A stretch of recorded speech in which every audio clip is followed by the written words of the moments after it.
Good evening, everyone. I'm Aisha Sindhu. You're watching a special broadcast at 7 on WION, the only Indian channel that brings you the news from a global perspective. Now, on the show tonight, we look at the Indian Army Chief, General Bipin Rawat's tough talk in an interview that focused on Kashmir and the daily battle that the forces face with militants and now a section of the public that is hostile to the Army's efforts. Before we go any further, I'm going to actually take you through some of the statements that the chief has made recently. He said, and I quote, "This is a proxy war. Proxy war is a dirty war. It is played in a dirty way. The rules of engagement are there when the adversary comes face to face and fights with you. It is a dirty war. That is where innovation comes in. You fight a dirty war with innovations." Let's also take you through some of the other things that General Rawat has said recently. The first, of course, people are throwing stones at us. People are throwing petrol bombs at us. If my men ask me what we do, should I say just wait and die? I will come with a nice coffin with a national flag and I will send your bodies home with honor. Is it what I am supposed to tell them as the chief? I have to maintain the morale of my troops who are operating there. If you'll allow me, I'll take you through one of the other quotes made by the general. He says, "I wish these people, instead of throwing stones at us, were firing weapons at us. Then I would have been happy. Then I could do what I want to do. Adversaries must be afraid of you, and at the same time, your people must be afraid of you. We are a friendly army, but when we are called to restore law and order, people have to be afraid of us." End quote. So here's really speaking what the general has made very categorical. He has placed the army's point of view, the army's perspective loud and clear, not leaving any sort of space for negotiation on what the army's intentions are when it comes to the Kashmir Valley. Now, tonight on the broadcast, I'm joined by Major General K.S. Sindhu, who served in Nowshera in Jammu and Kashmir. Also with us is senior journalist Gauhar Gilani, who's joining in from the state itself. Here with us is WION's Raghvendra Rao. He's live from the WION newsroom. Good evening, gentlemen. Thanks for being here. I'm going to come to you in just a bit. Before we get to our discussion, I just want to take us through a graphic that details the expectations and services performed by the army men when it comes to states like Jammu and Kashmir. First up, the Kashmir, as everyone is aware, has extreme climate. Surviving in these kinds of conditions is no small feat. Since the situation is volatile at most times, duty can come calling at any hour in the night. It is a small section of the population, but irate stone pelters make being on duty a huge challenge. Keeping this in mind, it seems the most significant part of an army man's life in Jammu and Kashmir is that they are trained to show restraint at all times, even in the face of extreme provocation, and have to hold back any thought of retaliation, again, at all times. Just take a look at these visuals.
I'm not going to talk any more about the visuals. You've seen them. I'm going to go across to my guests tonight for more on that very potent topic that we're turning our attention to tonight at 7. General Sindhu, I'll come to you first.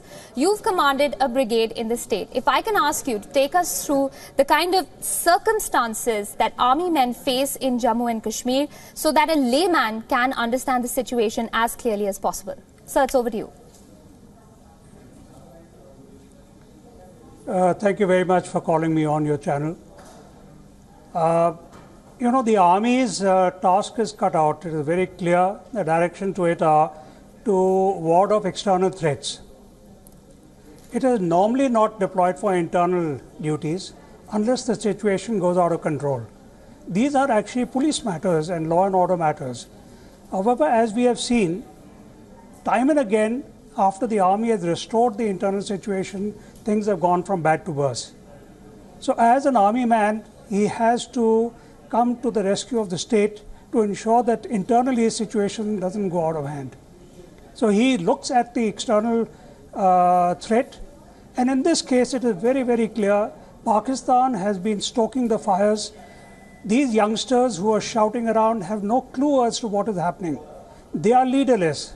These young people do not have any idea that they are actually acting as pawns in the hands of foreign mentors, right. Be it the ISI, be it the JUD, be it the Hizbul Mujahideen, all of them. Right. So they have to, I think it is for the seniors in Kashmir to understand that their children are being weaned away and taken away to this path of militancy, which is absolutely incorrect. Sir, you heard me talk about General generation. Rawat's statement today. He has very categorically used the term dirty war. He said that the rules of engagement are out of balance, out of kilter. Do you agree with him? Do you feel that the army is facing a dirty war when it comes to Kashmir? And if so, what is it that faces an army man that makes him feel that this is a dirty war? Of course it is. There is no doubt about it. We have known it for the last 20 years or more. I remember in 1990 and I had the opportunity of speaking to numerous Pakistani friends when I was serving abroad. It is part of their strategy to weaken India. They feel that they will be able to create unrest in the valley, and the valley will fall into their hands. Isn't this going on since 1947? So this is nothing new. And another thing that we have to understand is this is part of a strategy that any weaker state tries to adopt to try and bring parity against a larger state. The Indian army is much, much stronger. The Indian state is much stronger. Right. So Pakistan has to use all and every means to try and muddy the waters. All and right. Proxy war is part of that. It's a dirty war. There's no doubt about it. Stay with me, sir. Also, Gohar and Raghvendra, stay with me.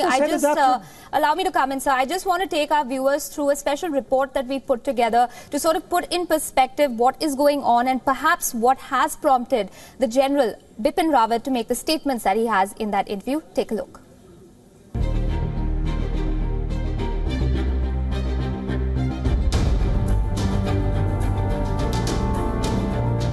Indian Chief of Army Staff General Bipin Rawat has clearly had enough of the ongoing debate on the human shield issue with Major Gogoi in focus. In an interview, he outlined the tough, often thankless life of an army man in Kashmir. He called the Kashmir situation a proxy war and said proxy wars are dirty wars. He said, "This is a proxy war. Proxy war is a dirty war. It is played in a dirty way. The rules of engagements are there when the adversary comes face to face and fights with you. It is a dirty war. That is where innovation comes in. You fight a dirty war with innovations." He spoke at length about debates surrounding Major Litul Gogoi's move to use one of the stone pelters as a human shield. He said, "People are throwing stones at us. People are throwing petrol bombs at us. If my men ask me, what do we do? Should I say, just wait and die? I will come with a nice coffin with a national flag and I will send your bodies home with honor. Is it what I am supposed to tell them as the chief? I have to maintain the morale of my troops who are operating there." While coming down heavily on parties and sections of public who were critical of the human shield issue, General Rawat said, "I wish these people, instead of throwing stones at us, were firing weapons at us. Then I would have been happy. Then I could do what Adversaries must be afraid of you, and at the same time, your people must be afraid of you. We are a friendly army, but when we are called to restore law and order, people have to be afraid of us." Clearly, the unusual and rare headline tone from the army chief hasn't come a moment too soon. For the army men in Jammu and Kashmir are clearly not fighting just the militants in the valley and terrorists from across the border. They are also being targeted by people who call themselves liberals and waste no time to raise the issue of human rights when it comes to terrorists and those abide by them. But they are completely silent when young army men are martyred or maimed with shocking frequency in the valley. Surely, General Rawat with his interview has relayed the rules of the game from here on. And that is a clear warning for terrorists and their supporters alike. Bureau Report, WION. Gogoi, I'll come to you. Why do you feel that when there are movements asking people to empathize with the Kashmiri youth sentiment, but at the same time, when people show any sort of support for the Indian Army, when they sort of feel for the Indian Army and the kind of circumstances that they feel, that they have to deal with derision when it comes to social media, for instance?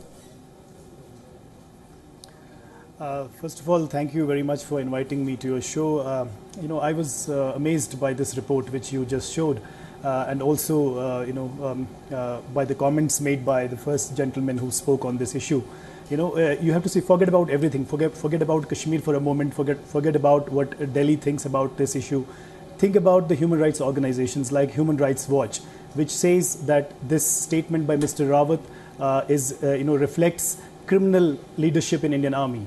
So then Amnesty International says that how can a war criminal, because this is a war crime to use human as a civilian shield, how can that be exonerated before the court of inquiry is complete? So this is a bizarre statement. From Kashmir's perspective, not only Mr. Bipin Rawat's statement is bizarre, but also it is like, it manifests a larger malice, that is the political ashirwad by the New Delhi government to muscular and militaristic policy on Kashmir. So that is one. Number two, I want to make a larger point. That is, in this entire story, the narrative of Farooq Ahmad Dar, who is the victim here, is not anywhere. I have not seen any Indian electronic media channel showing Farooq Dar's statement. And I have seen only in the sections of print media like Indian Express, Outlook, and other, Hindustan Times, where this Farooq Dar was one among the 2% voters who voted on that day, and he is not a stone pelter. And even if he were a stone pelter, still it's a war crime, and his knees and ankles are still hurting. He is now consulting a psychiatrist, and he is seeing himself being again chased by the army, and he is having nightmares. For God's sake, show the both sides of the story. Answer this for me.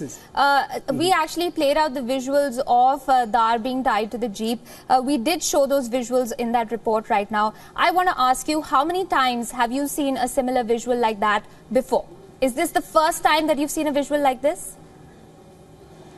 Not at all. I mean, I grew up in Kashmir in the 90s. It was a norm. Indian Army has used civilians as human shields, and many people have written about their stories now in the print media and other channels. They have, but at that time there was no Facebook, there was no Twitter, there was no this internet bang. But right now, now there's also this video war going on. So this became a highlight. But this is bizarre, the way Indian media and even the liberals, some liberals are defending this war crime, and that is, that's a very dangerous message to the people of Kashmir, that Kashmir is being treated by Delhi as an enemy territory and Kashmiris are enemies. That is the message you are giving, and that's how it is being perceived on the ground. General Sindhu, if I can come to you on that, human rights violations are being brought up again and again. Do you think human rights violations apply only to people like Dar? The questions are being raised about the armies or the CRPF's use of pellet guns, for instance. Do you think that the conversation is very one-sided, that the army, perhaps because it is governed by certain requirements and rules and regulations on what they're allowed to speak about, we're only hearing one side of the story? That is absolutely true. The Indian Army is restrained. It does not allow itself, they don't give interviews very often. But when they do, they have to put across their point. What the Army Chief has said is absolutely right. We have to also understand that Amnesty International is not fighting the war on the ground. Every day we are losing soldiers. The Army has actually been a force which has been restrained. I mean, if somebody, I would like to remind Mr. Gaur Gilani, what is happening in the Philippines is what some of the armies do when it is, when they go strong. The Indian Army, on the other hand, has been very, very supportive. They have, in fact, been very supportive to the Kashmiri youth. In recent times, you have seen the large number of youth that have decided to come out and support the Indian Army. They are They're wanting education, they're wanting to get out of the spiral of violence. It is only being, and I repeat this again and again, this is part of the tactics that is used by any neighbor which is inimical to us. Pakistan has been doing this very, very carefully, and the segment of the Kashmiri people, particularly the leader, and I would like Mr. Gaur Gilani to start introspecting on these issues. All right. This is something, you're playing with the lives of young people. Raghvendra, I want to come across to you. Instead of giving them an opportunity for redeeming themselves. Right. Allow me to come in, sir. Raghvendra, I'm going to, take a little bit of both those answers. When it comes to Kashmir, we constantly hear about, this liberal war being fought from Lutyens, Delhi, that people don't understand what's going on in Kashmir. Do you feel also that, I'm talking about political stakeholders here. Everyone keeps saying that there is a political solution that is absent in Kashmir. Then whose responsibility is it to communicate to the youth of Kashmir, the stone pelters of Kashmir, that the enemy that they're making out of the armed forces is actually the wrong enemy altogether? Well, that is essentially the crux of the problem, the political vacuum that has happened in the state of Jammu and Kashmir. That is primarily to be blamed for whatever is happening in terms of stone pelting, in terms of agitations against the Indian Army. I would also like to respond to what Mr. Gilani said about the Indian state treating Kashmir as enemy territory. Well, if that were the case, why would Indian Army deploy its Jawans to rescue people affected by floods? If those people were indeed enemies, and if that territory in question was indeed being treated as enemy territory, India would not be sacrificing or putting at risk the lives of its own army in a bid to save those people affected by floods. So that said, the message which General Bipin Rawat has given, it may have taken him some time to, give that message, but the larger implication of the message is that here is a chief who realizes the kind of constraints his army is fighting this war under in a state as complex and as complicated as Kashmir. And given those restraints, given those situations which his men face on a day-to-day basis, there will be extraordinary situations which will ask for extraordinary solutions. So what happened in the case of Major Gogoi, it was an extraordinary situation. It was a situation in which the choice was between opening fire on a large number of people, risking heavy casualties, or come up with an innovative solution. So Major Gogoi chose the latter. And this is what the Indian Army is recognizing. Human rights activists, other people may have a critical view of it. You may cite n number of international conventions or laws to say that these are violative. What Major Gogoi did was violative. But the fact remains that at the ground that day, Major Gogoi, by that single act of his, did manage to save lives. And by recognizing that, the Major General, Major Bipin Rawat, is only underlining the support he is extending to young officers who are indeed functioning under such severe constraints and are still carrying out their duties. Gaur, I don't mean to, tilt this conversation away from Kashmir, but just going off what Raghvendra said, the armed forces not only come in when there are natural disasters in Jammu and Kashmir. It's not like they put up their hands and say, well, this is a volatile state, we're not going to go in and help people there. It comes in when children fall into bore wells, when there is the Kumbh Mela that has to be organized. It's the armed forces that performs administrative duties. It is the armed forces that also come in when there are natural disasters in every part of this country. Now, can one, if you're saying that we need to see both sides of the conversation, can one look at this conversation without looking at that aspect of the armed forces either? No, first of all, I wanted to respond to, both, people who spoke before me. Both these individuals who spoke before me, because they made some points which need to be rebutted, and very humbly I would like to say that it's very easy and convenient for any New Delhi based analyst to blame everything, blame Pakistan for everything that is happening or not happening in Kashmir. So that is one way of trying to criminalize and delegitimizing a legitimate political struggle that is going on in Kashmir since 1947. So that's point number one. Number two, Indian Army is here in huge numbers. 700,000 Indian Army troops are stationed in Kashmir. So how many militants are here?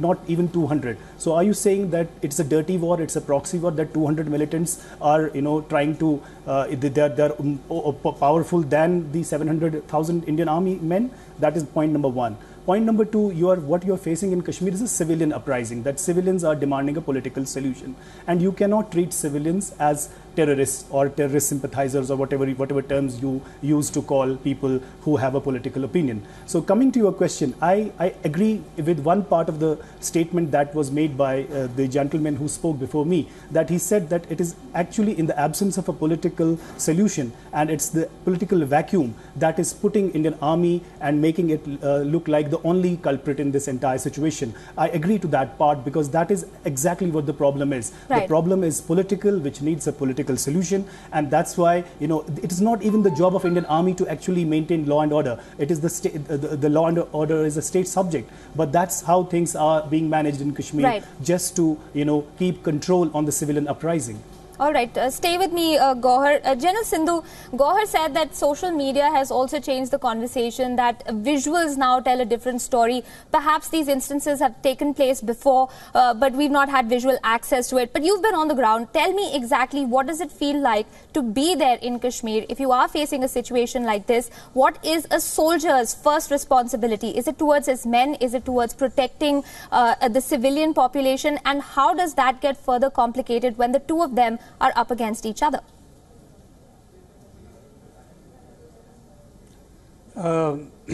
Before I come to that, I just want to tell Mr. Gaur Gilani, this issue about political problem of J&K since 47 is like a broken record. You just carry on and on and on.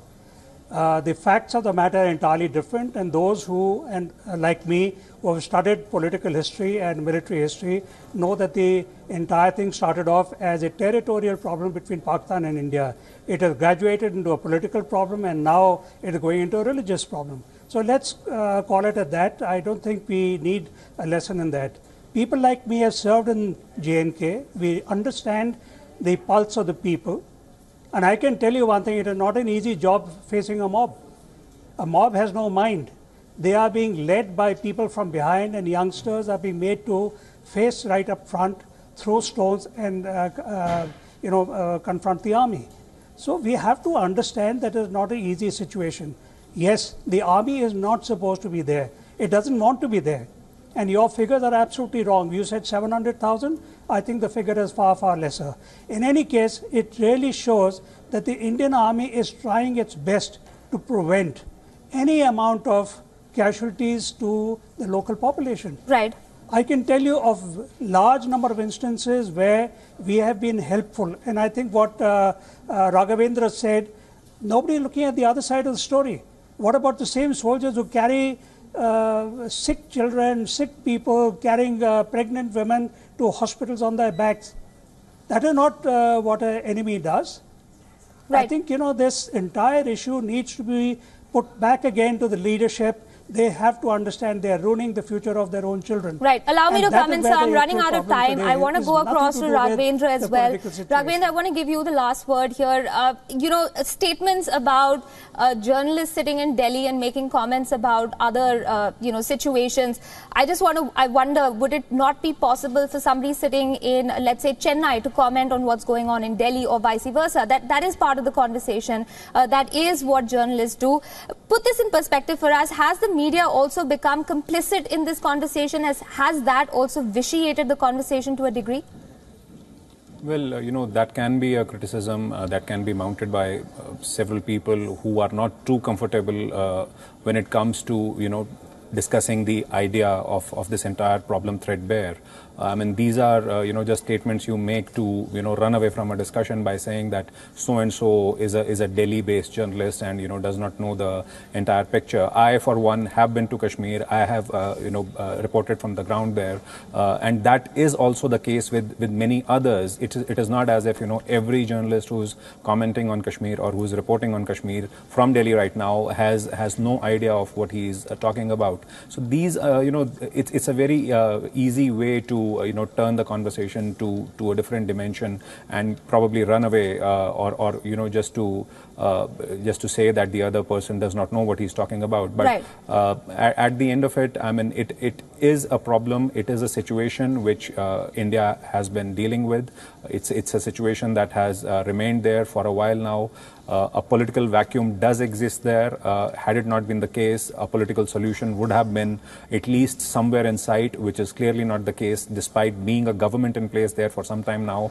I think, yes, the political solution is the way forward, not a military solution. Had that been the case, had military solution been the only case, been the only solution, the problem would have been sorted by now. So yes, the politicians cannot run away from this situation. Absolutely. They cannot abdicate their responsibility by saying that we cannot do anything about it. And it is the army, it seems, that seems to have to clean up the mess that's left behind by that vacuum of a political conversation. I'm going to have to leave it there.